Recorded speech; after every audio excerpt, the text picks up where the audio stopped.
Nothing more strange and extraordinary can be imagined, gracious reader, than what happened to my poor friend, the young student Nathanael, and which I have undertaken to relate to you.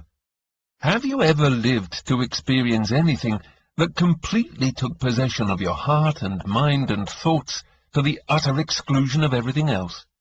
All was seething and boiling within you. Your blood, heated to fever pitch, leapt through your veins and inflamed your cheeks. Your gaze was so peculiar, as if seeking to grasp in empty space forms not seen of any other eye, and all your words ended in sighs betokening some mystery. Then your friends asked you, "What is the matter with you, my dear friend? What do you see?" And wishing to describe the inner pictures in all their vivid colours, with their lights and their shades, you in vain struggled to find words with which to express yourself. But you felt as if you must gather up all the events that had happened, wonderful, splendid, terrible, jocose, and awful, in the very first word, so that the whole might be revealed by a single electric discharge, so to speak. Yet every word and all that partook of the nature of communication by intelligible sounds seemed to be colourless, cold, and dead. Then you try and try again, and stutter and stammer, whilst your friends' prosy questions strike like icy winds upon your heart's hot fire until they extinguish it. But if, like a bold painter, you had first sketched in a few audacious strokes the outline of the picture you had in your soul, you would then easily have been able to deepen and intensify the colours one after the other, until the varied throng of living figures carried your friends away, and they, like you, saw themselves in the midst of the scene that had proceeded out of your own soul.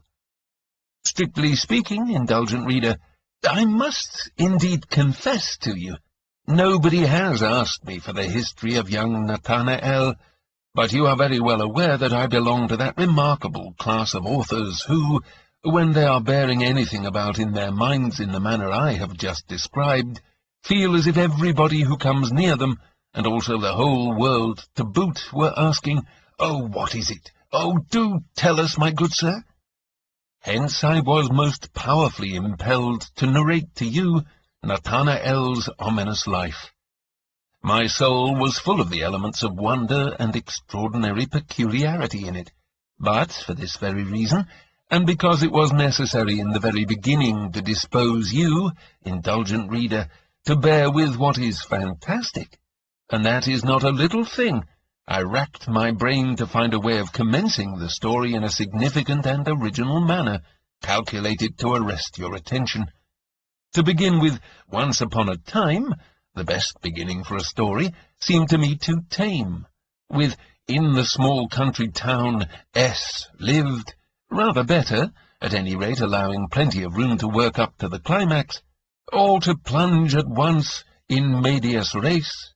"Go to the devil!" cried the student Nathanael, his eyes blazing wildly with rage and fear, when the weather-glass hawker Giuseppe Coppola— well, that is what I really had written, when I thought I detected something of the ridiculous in Nathanael's wild glance, and the history is anything but laughable. I could not find any words which seemed fitted to reflect in even the feeblest degree the brightness of the colours of my mental vision. I determined not to begin at all. So I pray you, gracious reader, accept the 3 letters which my friend Lothar has been so kind as to communicate to me as the outline of the picture, into which I will endeavour to introduce more and more colour as I proceed with my narrative. Perhaps, like a good portrait painter, I may succeed in depicting more than one figure in such wise that you will recognize it as a good likeness without being acquainted with the original, and feel as if you had very often seen the original with your own bodily eyes. Perhaps, too, you will then believe that nothing is more wonderful, nothing more fantastic than real life, and that all that a writer can do is to present it as a dark reflection from a dim-cut mirror. In order to make the very commencement more intelligible, It is necessary to add to the letters that, soon after the death of Nathanael's father, Clara and Lothar, the children of a distant relative who had likewise died, leaving them orphans, were taken by Nathanael's mother into her own house. Clara and Nathanael conceived a warm affection for each other, against which not the slightest objection in the world could be urged. When, therefore, Nathanael left home to prosecute his studies in G, they were betrothed. It is from G that his last letter is written, where he is attending the lectures of Spallanzani, a distinguished professor of physics. I might now proceed comfortably with my narration, did not at this moment Clara's image rise up so vividly before my eyes that I cannot turn them away from it, just as I never could when she looked upon me and smiled so sweetly. Nowhere would she have passed for beautiful. That was the unanimous opinion of all who professed to have any technical knowledge of beauty. But whilst architects praised the pure proportions of her figure and form, painters averred that her neck, shoulders, and bosom were almost too chastely modelled, and yet, on the other hand, one and all were in love with her glorious Magdalen hair, and talked a good deal of nonsense about Bertoni-like colouring. One of them, a veritable romanticist, strangely enough likened her eyes to a lake by Roesdahl, in which is reflected the pure azure of the cloudless sky, the beauty of woods and flowers, and all the bright and varied life of a living landscape. Poets and musicians went still further, and said, "What's all this talk about seas and reflections? How can we look upon the girl without feeling that wonderful heavenly songs and melodies beam upon us from her eyes, penetrating deep down into our hearts, till all becomes awake and throbbing with emotion?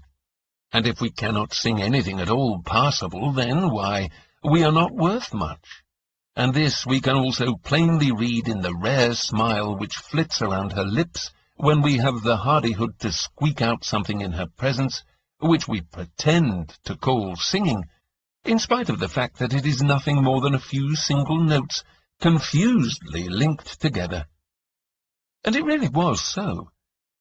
Clara had the powerful fancy of a bright, innocent, unaffected child, a woman's deep and sympathetic heart, and an understanding clear, sharp, and discriminating. Dreamers and visionaries had but a bad time of it with her, for without saying very much, she was not by nature of a talkative disposition. She plainly asked, by her calm, steady look and rare ironical smile, "How can you imagine, my dear friends, that I can take these fleeting shadowy images for true living and breathing forms?" For this reason, many found fault with her as being cold, prosaic, and devoid of feeling. Others, however, who had reached a clearer and deeper conception of life, were extremely fond of the intelligent, childlike, large-hearted girl. But none had such an affection for her as Nathanael, who was a zealous and cheerful cultivator of the fields of science and art. Clara clung to her lover with all her heart. The first clouds she encountered in life were when he had to separate from her. With what delight did she fly into his arms when, as he had promised in his last letter to Lothar, he really came back to his native town and entered his mother's room. And as Nathanael had foreseen, the moment he saw Clara again, he no longer thought about either the advocate Coppelius or her sensible letter. His ill-humour had quite disappeared. Nevertheless, Nathanael was right when he told his friend Lothar that the repulsive vendor of weather-glasses, Coppola, had exercised a fatal and disturbing influence upon his life. It was quite patent to all, for even during the first few days he showed that he was completely and entirely changed. He gave himself up to gloomy reveries, and moreover acted so strangely. They had never observed anything at all like it in him before. Everything, even his own life, was to him but dreams and presentiments. His constant theme was that every man who delusively imagined himself to be free was merely the plaything of the cruel sport of mysterious powers, and it was vain for man to resist them. He must humbly submit to whatever destiny had decreed for him.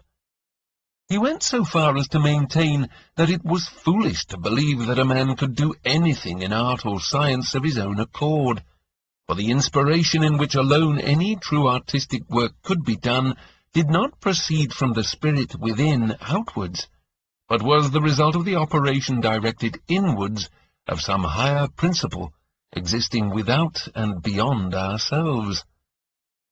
This mystic extravagance was in the highest degree repugnant to Clara's clear, intelligent mind, but it seemed vain to enter upon any attempt at refutation.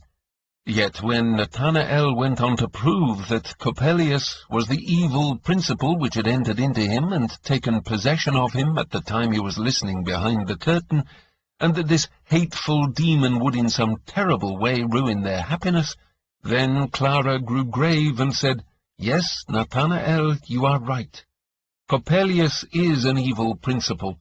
He can do dreadful things, as bad as could a satanic power, which should assume a living physical form, but only if you do not banish him from your mind and thoughts.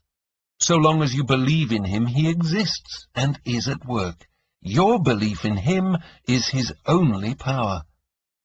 Whereupon Nathanael, quite angry because Clara would only grant the existence of the demon in his own mind, began to dilate at large upon the whole mystic doctrine of devils and awful powers.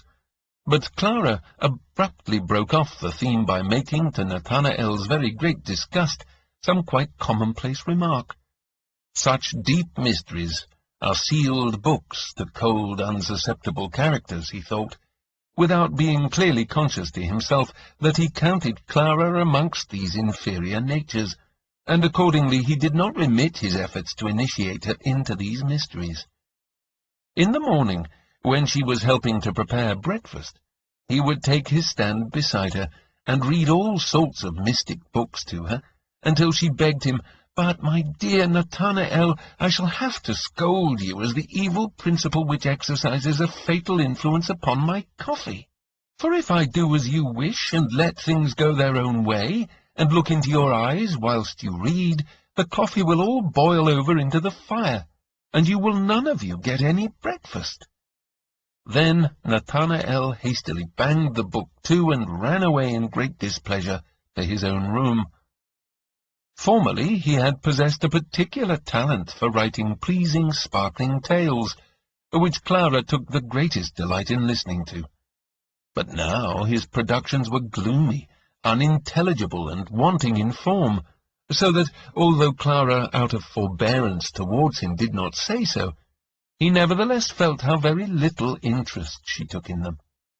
There was nothing that Clara disliked so much as what was tedious. At such times her intellectual sleepiness was not to be overcome.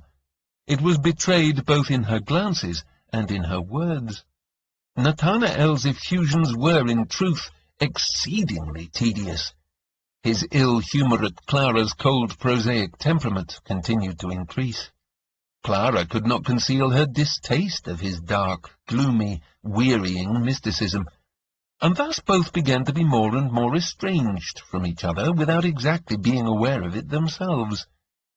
The image of the ugly Coppelius head had, as Nathanael was obliged to confess to himself, faded considerably in his fancy, and it often cost him great pains to present him in vivid colours in his literary efforts, in which he played the part of the ghoul of destiny.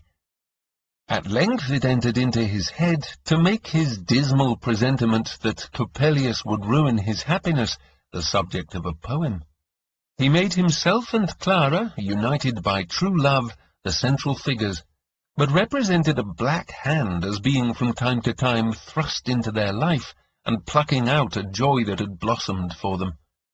At length, as they were standing at the altar, the terrible Coppelius appeared and touched Clara's lovely eyes, which leapt into Nathanael's own bosom, burning and hissing like bloody sparks.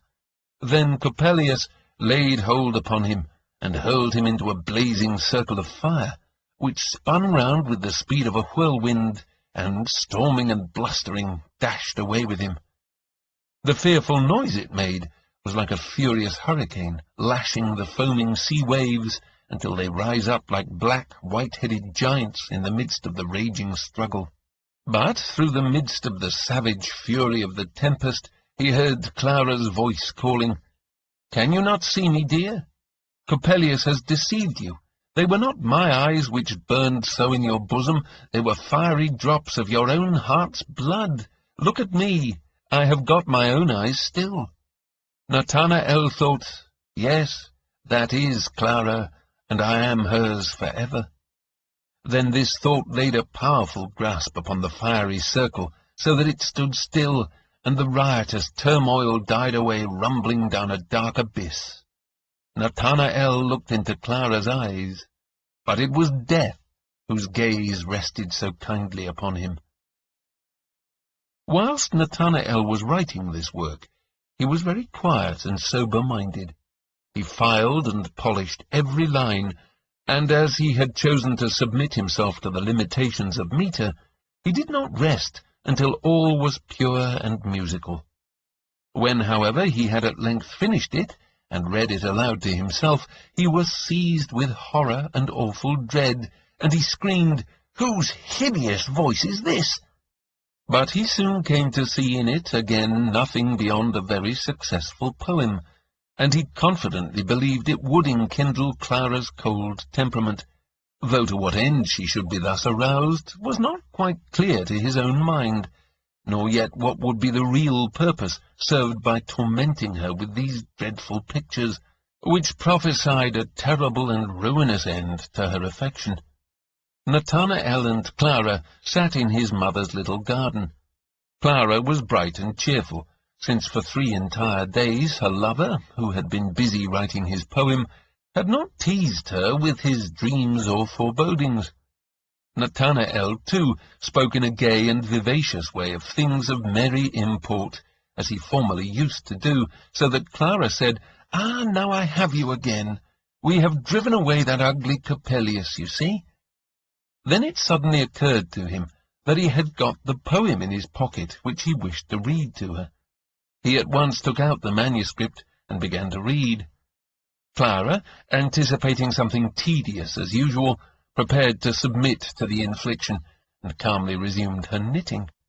But as the sombre clouds rose up darker and darker, she let her knitting fall on her lap, and sat with her eyes fixed in a set stare upon Nathanael's face. He was quite carried away by his own work. The fire of enthusiasm coloured his cheeks a deep red, and tears started from his eyes. At length he concluded, groaning and showing great lassitude. Grasping Clara's hand, he sighed as if he were being utterly melted in inconsolable grief. "Oh, Clara, Clara!" She drew him softly to her heart, and said in a low but very grave and impressive tone, "Nathanael, my darling Nathanael, throw that foolish, senseless, stupid thing into the fire." Then Nathanael leapt indignantly to his feet, crying, as he pushed Clara from him, "You damned lifeless automaton!" and rushed away. Clara was cut to the heart, and wept bitterly. "Oh, he has never loved me, for he does not understand me," she sobbed. Lothar entered the arbour. Clara was obliged to tell him all that had taken place. He was passionately fond of his sister, and every word of her complaint fell like a spark upon his heart, so that the displeasure which he had long entertained against his dreamy friend Nathanael was kindled into furious anger. He hastened to find Nathanael, and upbraided him in harsh words for his irrational behaviour towards his beloved sister. The fiery Nathanael answered him in the same style. "A fantastic, crack-brained fool," was retaliated with, "a miserable, common, everyday sort of fellow." A meeting was the inevitable consequence. They agreed to meet on the following morning behind the garden wall and fight, according to the custom of the students of the place, with sharp rapiers. They went about silent and gloomy. Clara had both heard and seen the violent quarrel, and also observed the fencing-master bring the rapiers in the dusk of the evening. She had a presentiment of what was to happen. They both appeared at the appointed place, wrapped up in the same gloomy silence, and threw off their coats. Their eyes flaming with the bloodthirsty light of pugnacity, they were about to begin their contest, when Clara burst through the garden door. Sobbing, she screamed, "You savage, terrible men! Cut me down before you attack each other, for how can I live when my lover has slain my brother, or my brother slain my lover?" Lothar let his weapon fall, and gazed silently upon the ground, whilst Nathanael's heart was rent with sorrow, and all the affection which he had felt for his lovely Clara in the happiest days of her golden youth was awakened within him. His murderous weapon, too, fell from his hand. He threw himself at Clara's feet. "Oh, can you ever forgive me, my only, my dearly loved Clara? Can you, my dear brother Lothar, also forgive me?" Lothar was touched by his friend's great distress. The three young people embraced each other amidst endless tears, and swore never again to break their bond of love and fidelity. Nathanael felt as if a heavy burden that had been weighing him down to the earth was now rolled from off him, nay, as if by offering resistance to the dark power which had possessed him, he had rescued his own self from the ruin which had threatened him. 3 happy days he now spent amidst the loved ones, and then returned to G, where he had still a year to stay before settling down in his native town for life. Everything having reference to Coppelius had been concealed from the mother, for they knew she could not think of him without horror, since she, as well as Nathanael, believed him to be guilty of causing her husband's death. When Nathanael came to the house where he lived, he was greatly astonished to find it burnt down to the ground, so that nothing but the bare outer walls were left standing amidst a heap of ruins.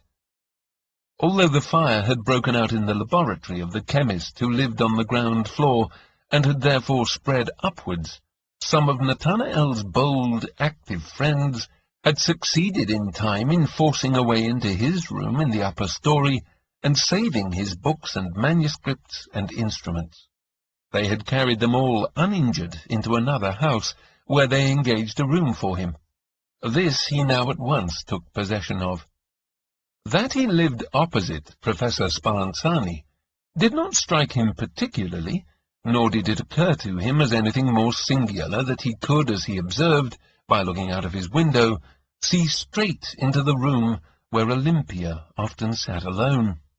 Her figure he could plainly distinguish, although her features were uncertain and confused.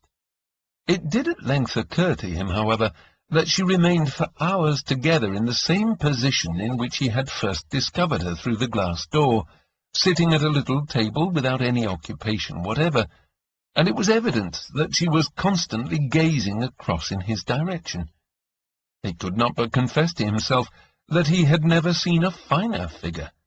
However, with Clara mistress of his heart, he remained perfectly unaffected by Olympia's stiffness and apathy, and it was only occasionally that he sent a fugitive glance over his compendium across to her. That was all.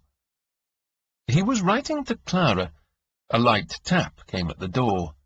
At his summons to come in, Coppola's repulsive face appeared, peeping in.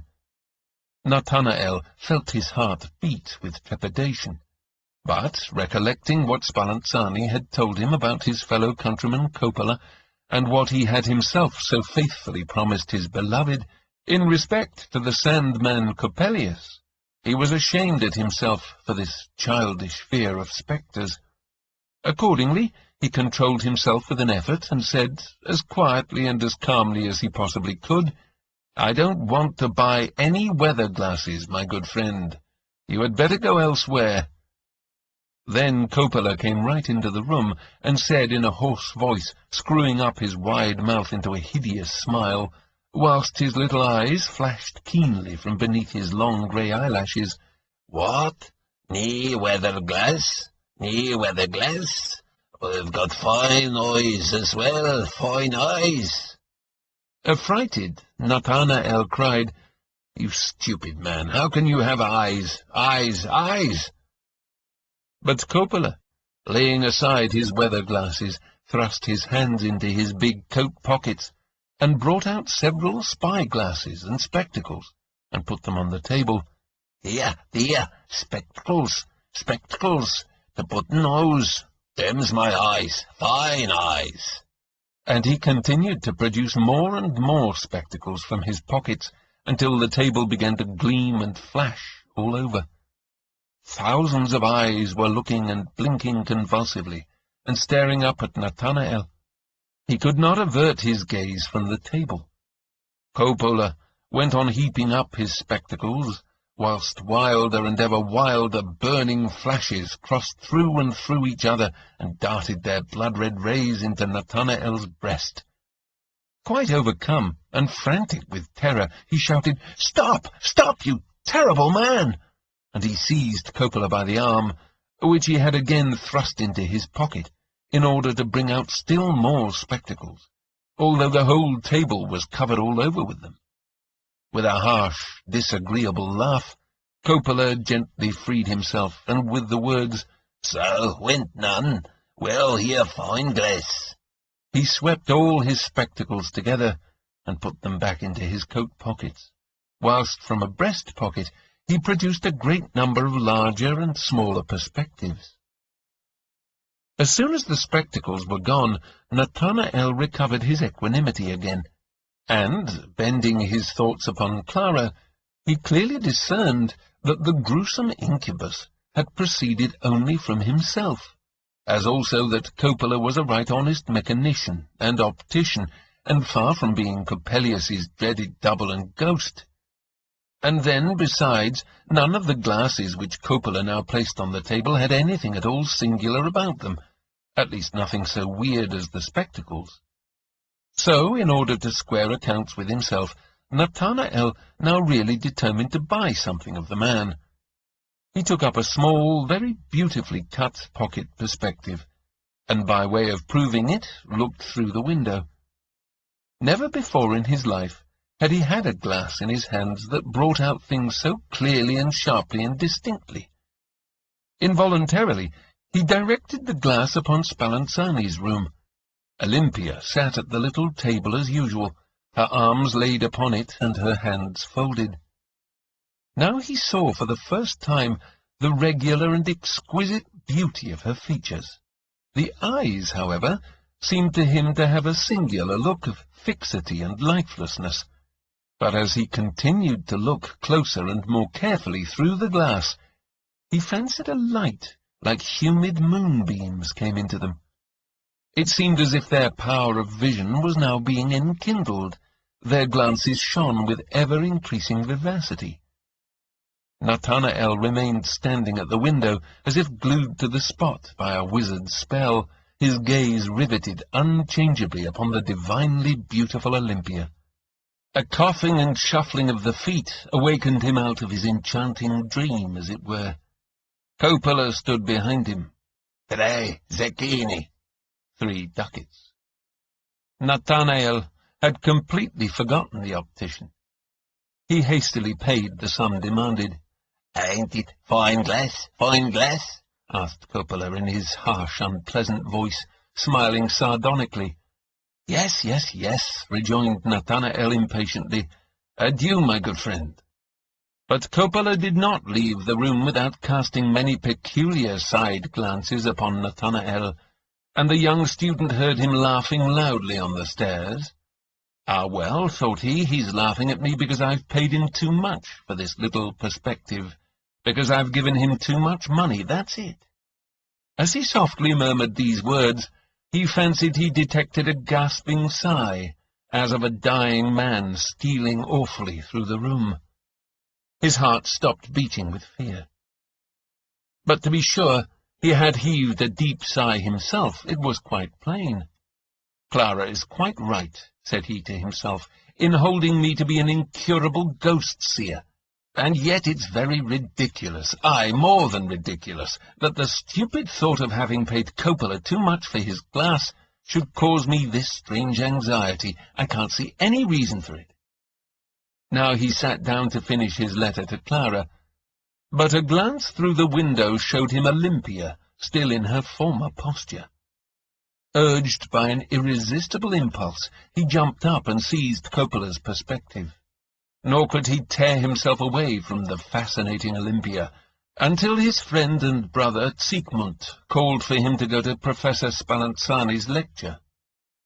The curtains before the door of the all-important room were closely drawn, so that he could not see Olympia, nor could he even see her from his own room during the 2 following days, notwithstanding that he scarcely ever left his window, and maintained a scarce interrupted watch through Coppola's perspective upon her room. On the 3rd day curtains even were drawn across the window. Plunged into the depths of despair, goaded by longing and ardent desire, he hurried outside the walls of the town. Olympia's image hovered about his path in the air and stepped forth out of the bushes, and peeped up at him with large and lustrous eyes from the bright surface of the brook. Clara's image was completely faded from his mind. He had no thoughts except for Olympia. He uttered his love plaints aloud, and in a lachrymose tone, "Oh, my glorious, noble star of love! You have only risen to vanish again, and leave me in the darkness and hopelessness of night?" Returning home, he became aware that there was a good deal of noisy bustle going on in Spallanzani's house. All the doors stood wide open. Men were taking in all kinds of gear and furniture. The windows of the 1st floor were all lifted off their hinges. Busy maid-servants with immense hair brooms were driving backwards and forwards, dusting and sweeping, whilst within could be heard the knocking and hammering of carpenters and upholsterers. Utterly astonished, Nathanael stood still in the street. Then Zygmunt joined him, laughing, and said, "Well, what do you say to our old Spallanzani?" Nathanael assured him that he could not say anything, since he knew not what it all meant. To his great astonishment, he could hear, however, that they were turning the quiet, gloomy house almost inside out with their dusting and cleaning and making of alterations. Then he learnt from Zygmunt that Spallanzani intended giving a great concert and ball on the following day, and that half the university was invited.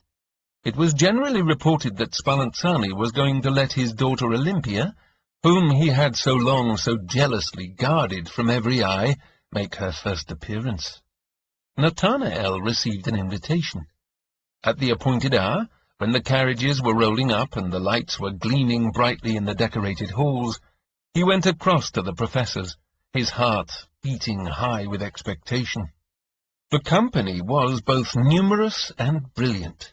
Olympia was richly and tastefully dressed. One could not but admire her figure and the regular beauty of her features.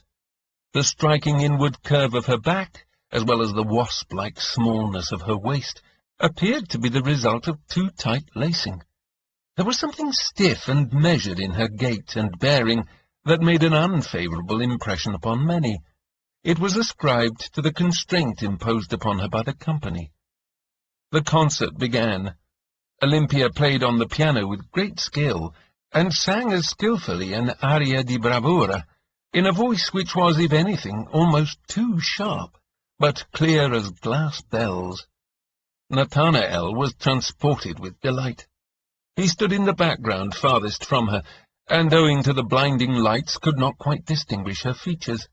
So, without being observed, he took Coppola's glass out of his pocket, and directed it upon the beautiful Olympia.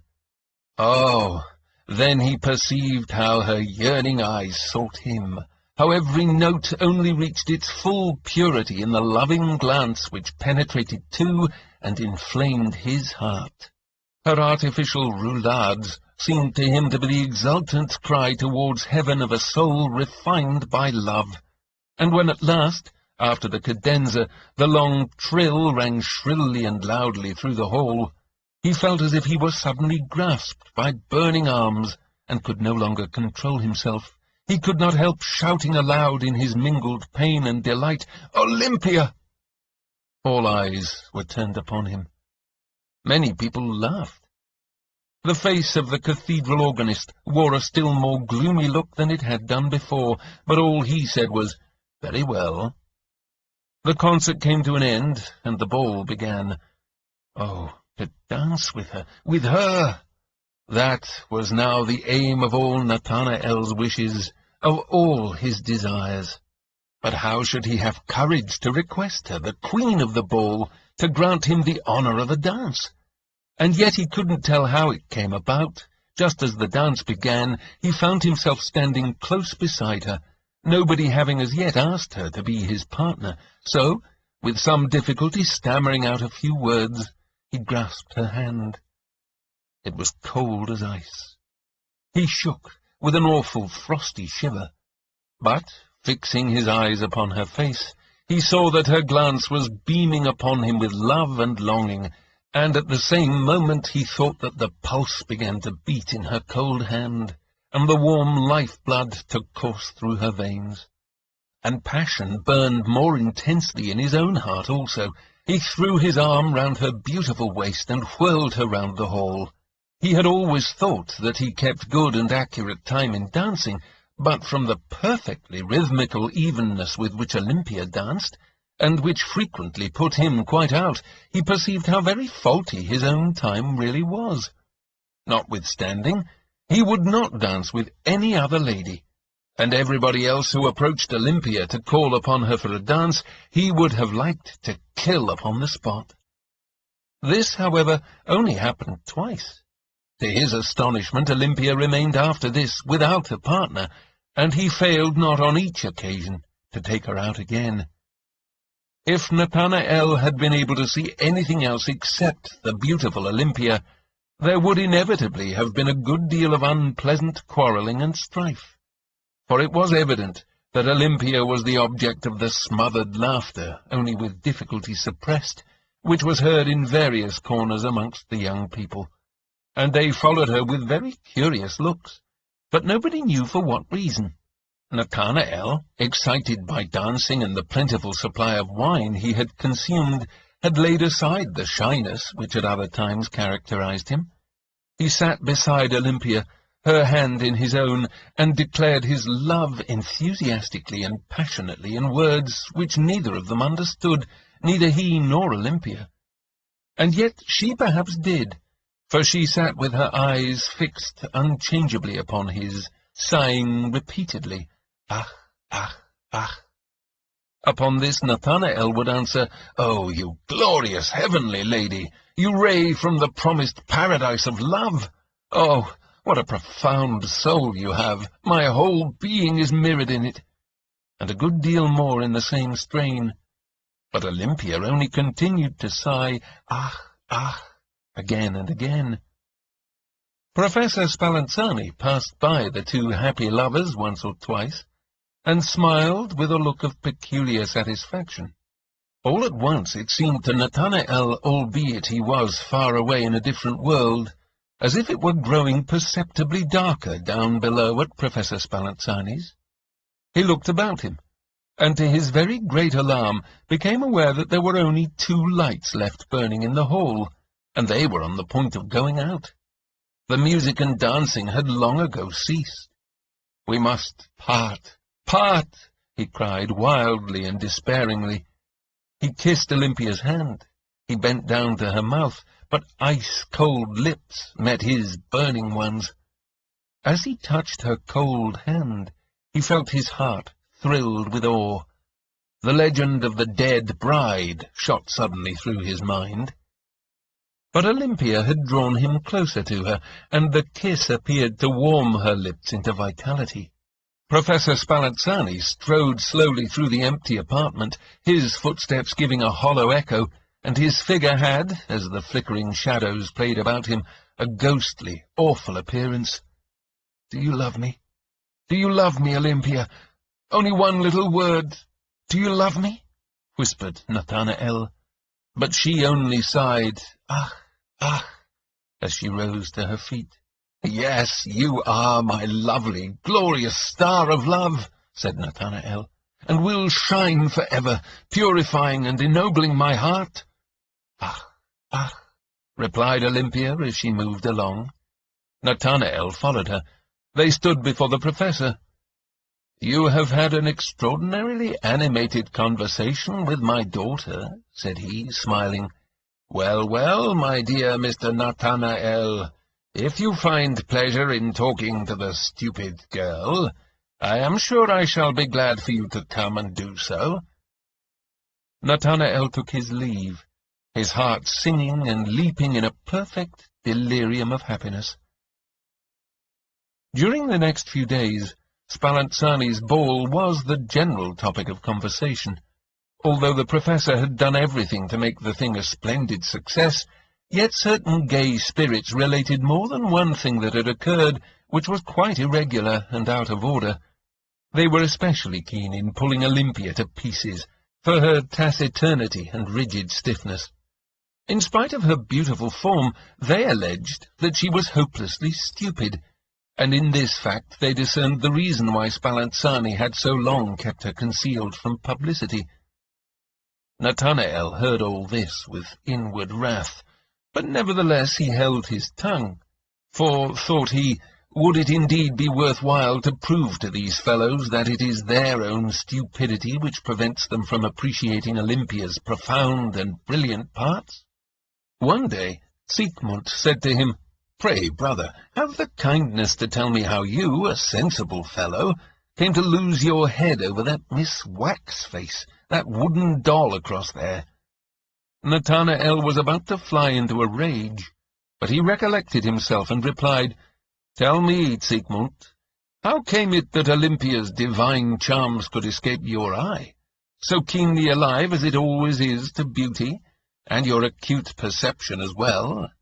But heaven be thanked for it, otherwise I should have had you for a rival, and then the blood of one of us would have had to be spilled." Siegmund, perceiving how matters stood with his friend, skilfully interposed, and said, after remarking that all argument with one in love about the object of his affections was out of place, "Yet it's very strange that several of us have formed pretty much the same opinion about Olympia. We think she is—you won't take it ill, brother—that she is singularly statuesque and soulless.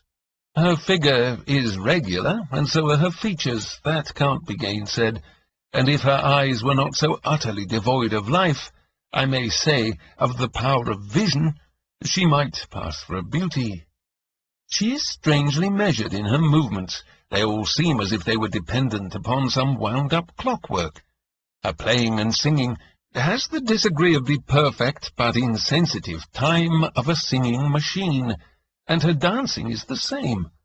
We felt quite afraid of this Olympia, and did not like to have anything to do with her.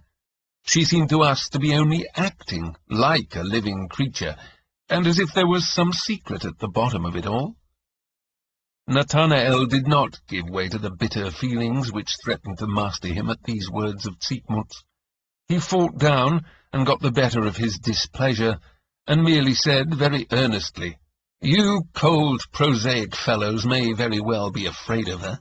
It is only to its like that the poetically organized spirit unfolds itself.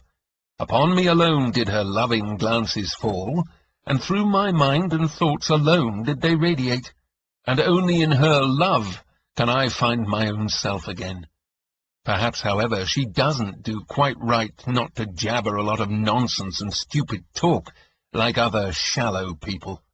It is true, she speaks but few words, but the few words she does speak are genuine hieroglyphs of the inner world of love, and of the higher cognition of the intellectual life revealed in the intuition of the eternal beyond the grave. But you have no understanding for all these things, and I am only wasting words." "God be with you, brother," said Siegmund, very gently, almost sadly. "But it seems to me that you are in a very bad way. You may rely upon me if all— No, I can't say any more." It all at once dawned upon Nathanael that his cold, prosaic friend Siegmund really and sincerely wished him well. and so he warmly shook his proffered hand.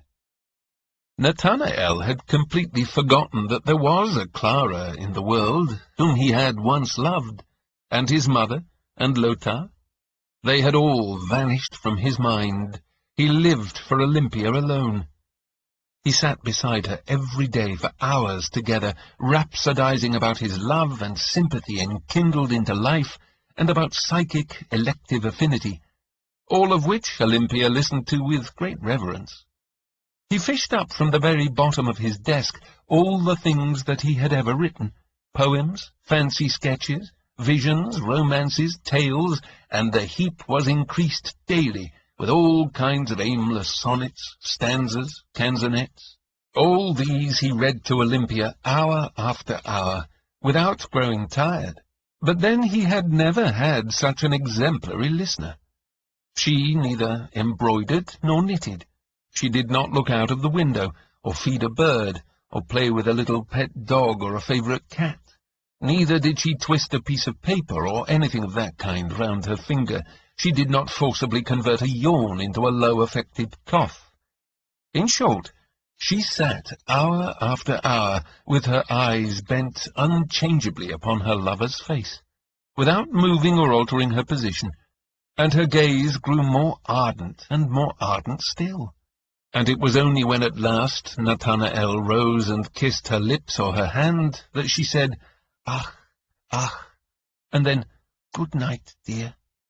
Arrived in his own room, Nathanael would break out with, "Oh, what a brilliant, what a profound mind! Only you alone understand me." And his heart trembled with rapture when he reflected upon the wondrous harmony which daily revealed itself between his own and his Olympia's character. For he fancied that she had expressed, in respect to his works and his poetic genius, the identical sentiments which he himself cherished deep down in his own heart in respect to the same, and even as if it was his own heart's voice speaking to him. And it must indeed have been so, for Olympia never uttered any other words than those already mentioned. And when Nathanael himself, in his clear and sober moments, as for instance directly after waking in a morning, thought about her utter passivity and taciturnity, he only said, "What are words but words? The glance of her heavenly eyes says more than any tongue of earth. And how can, anyway, a child of heaven accustom herself to the narrow circle which the exigencies of a wretched mundane life demand?" Professor Spallanzani appeared to be greatly pleased at the intimacy that had sprung up between his daughter Olympia and Nathanael, and showed the young man many unmistakable proofs of his good feeling towards him. And when Nathanael ventured at length to hint very delicately at an alliance with Olympia, the professor smiled all over his face at once, and said he should allow his daughter to make a perfectly free choice. Encouraged by these words, and with the fire of desire burning in his heart, Nathanael resolved the very next day to implore Olympia to tell him frankly, in plain words, what he had long read in her sweet, loving glances, that she would be his for ever. He looked for the ring which his mother had given him at parting. He would present it to Olympia as a symbol of his devotion, and of the happy life he was to lead with her from that time onwards. Whilst looking for it, he came across his letters from Clara and Lothar. He threw them carelessly aside, found the ring, put it in his pocket, and ran across to Olympia. Whilst still on the stairs, in the entrance passage, he heard an extraordinary hubbub. The noise seemed to proceed from Spallanzani's study. There was a stamping, a rattling, pushing, knocking against the door, with curses and oaths intermingled. Leave hold, you monster, you rascal! Slagged your life and honour upon it! Ha, ha, ha, ha! That was not our wager. I made the eyes. I the clockwork. Go to the devil with your clockwork, you damned dog of a watchmaker. Be off! Satan! Stop! You paltry turner! You infernal beast! Stop! Begone! Let me go! The voices which were thus making all this racket and rumpus were those of Spallanzani and the fearsome Coppelius. Nathanael rushed in, impelled by some nameless dread. The professor was grasping a female figure by the shoulders. The Italian Coppola held her by the feet, and they were pulling and dragging each other backwards and forwards, fighting furiously to get possession of her. Nathanael recoiled with horror on recognizing that the figure was Olympia. Boiling with rage, he was about to tear his beloved from the grasp of the madman, when Coppola, by an extraordinary exertion of strength, twisted the figure out of the professor's hands, and gave him such a terrible blow with her that he reeled backwards and fell over the table all amongst the phials and retorts, the bottles and glass cylinders which covered it. All these things were smashed into 1,000 pieces, but Coppola threw the figure across his shoulder, and, laughing shrilly and horribly, ran hastily down the stairs, the figure's ugly feet hanging down and banging and rattling like wood against the steps. Nathanael was stupefied. He had seen only too distinctly that in Olympia's pallid waxed face there were no eyes, merely black holes in their stead. She was an inanimate puppet. Spallanzani was rolling on the floor. The pieces of glass had cut his head and breast and arm. The blood was escaping from him in streams. But he gathered his strength together by an effort. After him! After him! What do you stand staring there for? Coppelius! Coppelius! He's stolen my best automaton, at which I've worked for 20 years, staked my life upon it. The clockwork, speech, movement, mine. Your eyes, stolen your eyes. Damn him! Curse him! After him! Fetch me back Olympia! There are the eyes! And now Nathanael saw a pair of bloody eyes lying on the floor, staring at him. Spallanzani seized them with his uninjured hand and threw them at him, so that they hit his breast. Then madness dug her burning talons into him and swept down into his heart, rending his mind and thoughts to shreds. Aha! Aha! Aha! Fire wheel, spin round, fire wheel, merrily, merrily! Aha! Wooden doll, spin round, pretty wooden doll! And he threw himself upon the professor, clutching him fast by the throat. He would certainly have strangled him, had not several people, attracted by the noise, rushed in and torn away the madman, and so they saved the professor, whose wounds were immediately dressed. Siegmund, with all his strength, was not able to subdue the frantic lunatic, who continued to scream in a dreadful way, "Spin round, wooden doll!" and to strike out right and left with his doubled fists. At length the united strength of several succeeded in overpowering him by throwing him on the floor and binding him. His cries passed into a brutish bellow that was awful to hear, and thus raging with the harrowing violence of madness, he was taken away to the madhouse. Before continuing my narration of what happened further to the unfortunate Nathanael, I will tell you, indulgent reader, in case you take any interest in that skilful mechanician and fabricator of automata, Spallanzani, that he recovered completely from his wounds. He had, however, to leave the university, for Nathanael's fate had created a great sensation, and the opinion was pretty generally expressed that it was an imposture altogether unpardonable to have smuggled a wooden puppet instead of a living person into intelligent tea circles, for Olympia had been present at several with success. Lawyers called it a cunning piece of knavery, and all the harder to punish since it was directed against the public, and it had been so craftily contrived that it had escaped unobserved by all except a few preternaturally acute students, although everybody was very wise now, and remembered to have thought of several facts which occurred to them as suspicious, but these latter could not succeed in making out any sort of a consistent tale.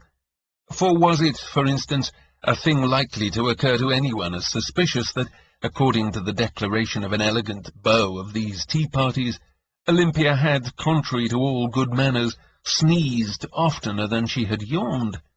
The former must have been, in the opinion of this elegant gentleman, the winding up of the concealed clockwork. It had always been accompanied by an observable creaking, and so on. The professor of poetry and eloquence took a pinch of snuff, and slapping the lid to and clearing his throat, said solemnly, "My most honourable ladies and gentlemen, don't you see then where the rub is? The whole thing is an allegory, a continuous metaphor, you understand me? Sapienti sat." But several most honourable gentlemen did not rest satisfied with this explanation. The history of this automaton had sunk deeply into their souls, and an absurd mistrust of human figures began to prevail.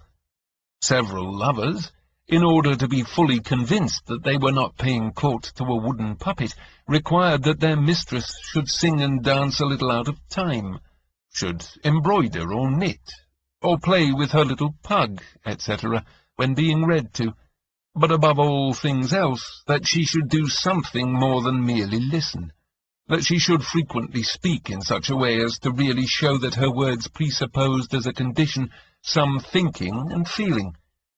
The bonds of love were in many cases drawn closer in consequence, and so of course became more engaging. In other instances they gradually relaxed and fell away.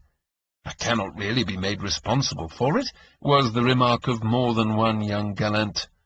At the tea-gatherings everybody, in order to ward off suspicion, yawned to an incredible extent, and never sneezed. Spallanzani was obliged, as has been said, to leave the place in order to escape a criminal charge of having fraudulently imposed an automaton upon human society. Coppola, too, had also disappeared. When Nathanael awoke, he felt as if he had been oppressed by a terrible nightmare. He opened his eyes and experienced an indescribable sensation of mental comfort, whilst a soft and most beautiful sensation of warmth pervaded his body. He lay on his own bed in his own room at home. Clara was bending over him, and at a little distance stood his mother and Lothar. At last, oh my darling Nathanael, now we have you again. Now you are cured of your grievous illness. Now you are mine again." And Clara's words came from the depths of her heart, and she clasped him in her arms. The bright, scalding tears streamed from his eyes. He was so overcome with mingled feelings of sorrow and delight, and he gasped forth, "My Clara! My Clara!" Siegmund, who had staunchly stood by his friend in his hour of need, now came into the room. Nathanael gave him his hand. "My faithful brother, you have not deserted me." Every trace of insanity had left him, and in the tender hands of his mother and his beloved and his friends, he quickly recovered his strength again. Good fortune had in the meantime visited the house. A niggardly old uncle, from whom they had never expected to get anything, had died, and left Nathanael's mother not only a considerable fortune, but also a small estate, pleasantly situated not far from the town. There they resolved to go and live, Nathanael and his mother, and Clara, to whom he was now to be married, and Lothar. Nathanael was become gentler and more childlike than he had ever been before, and now began really to understand Clara's supremely pure and noble character. None of them ever reminded him, even in the remotest degree, of the past. But when Siegmund took leave of him, he said, "By heaven, brother, I was in a bad way, but an angel came just at the right moment and led me back upon the path of light. Yes, it was Clara." Siegmund would not let him speak further, fearing lest the painful recollections of the past might arise too vividly and too intensely in his mind. The time came for the four happy people to move to their little property. At noon they were going through the streets. After making several purchases, they found that the lofty tower of the town-house was throwing its giant shadows across the market-place. "Come," said Clara, "let us go up to the top once more, and have a look at the distant hills." No sooner said than done. Both of them, Nathanael and Clara, went up to the tower. Their mother, however, went on with the servant girl to her new home, and Lothar, not feeling inclined to climb up all the many steps, waited below. There the two lovers stood arm in arm on the topmost gallery of the tower, and gazed out into the sweet-scented wooded landscape, beyond which the blue hills rose up like a giant city. "Oh, do look at that strange little grey bush. It looks as if it were actually walking towards us," said Clara. Mechanically he put his hand into his side pocket. He found Coppola's perspective, and looked for the bush. Clara stood in front of the glass. Then a convulsive thrill shot through his pulse and veins. Pale as a corpse, he fixed his staring eyes upon her. But soon they began to roll, and a fiery current flashed and sparkled in them, and he yelled fearfully like a hunted animal. Leaping up high in the air and laughing horribly at the same time, he began to shout in a piercing voice, "Spin round, wooden doll! Spin round, wooden doll!" With the strength of a giant, he laid hold upon Clara, and tried to hurl her over, but in an agony of despair she clutched fast hold of the railing that went round the gallery. Lothar heard the madman raging, and Clara's scream of terror. A fearful presentiment flashed across his mind. He ran up the steps. The door of the second flight was locked. Clara's scream for help rang out more loudly. Mad with rage and fear, he threw himself against the door, which at length gave way. Clara's cries were growing fainter and fainter. "Help! Save me! Save me!" And her voice died away in the air. "She is killed, murdered by that madman!" shouted Lothar. The door to the gallery was also locked. Despair gave him the strength of a giant. He burst the door off its hinges. Good God! There was Clara in the grasp of the madman Nathanael, hanging over the gallery in the air. She only held to the iron bar with one hand. Quick as lightning, Lothar seized his sister and pulled her back, at the same time dealing the madman a blow in the face with his doubled fist, which sent him reeling backwards, forcing him to let go his victim. Lothar ran down with his insensible sister in his arms. She was saved.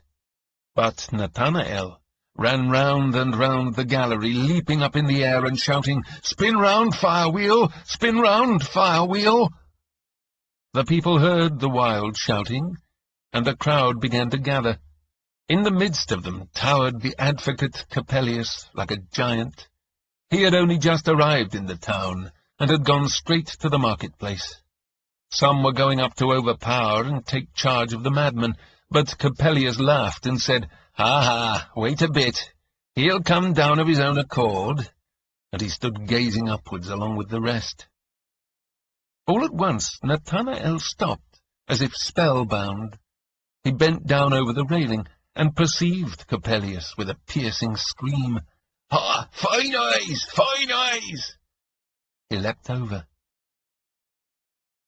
When Nathanael lay on the stone pavement with a broken head, Coppelius had disappeared in the crush and confusion.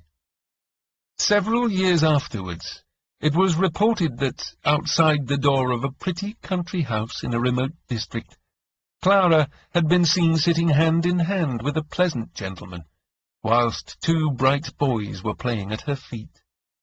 From this it may be concluded that she eventually found that quiet domestic happiness which her cheerful, blithesome character required, and which Nathanael,